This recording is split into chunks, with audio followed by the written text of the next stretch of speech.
હોળી પર્વ નિમિત્તે પગપાળા યાત્રીઓની દ્વારકાધીશ પ્રત્યે શ્રદ્ધા. તો ચાલો જાણીએ આ સંપૂર્ણ ઇતિહાસ અભિનવ ચેતરિયા સાથે. દ્વારકા એ માત્ર દ્વારકાધીશના દર્શન માટેનું મંદિર નહીં, પણ જ્યારે હોળીની શરૂઆત થાય ને ત્યારે ભગવાન દ્વારકાધીશના શ્રદ્ધાળુઓ હાલીને એટલે કે પગપાળા દ્વારકા જાય છે.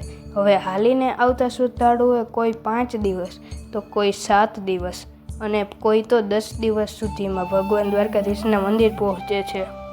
પણ ભગવાન દ્વારકાધીશ પ્રત્યે આ શ્રદ્ધાળુઓની વિશેષ શ્રદ્ધાઓ હોય છે.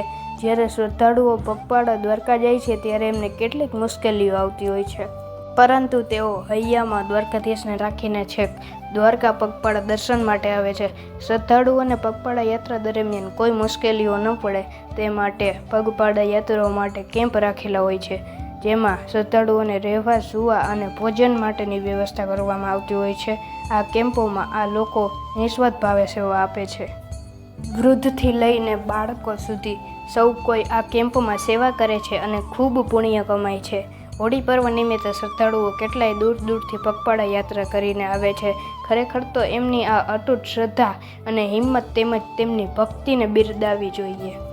હોળી પર્વ નિમિત્તે શ્રદ્ધાળુઓ પગપાળા યાત્રા કરીને લાખો લોકો ભગવાન દ્વારકાધીશને શીશ નમાવે છે. જ્યારે લોકો પગપાળા યાત્રા કરતા હોય છે ત્યારે દ્વારકા જ્યારે તેમને સામે દેખાય ત્યારે તેમના હૈયામાં એક અલગ સારી આસ્થા જાગે છે.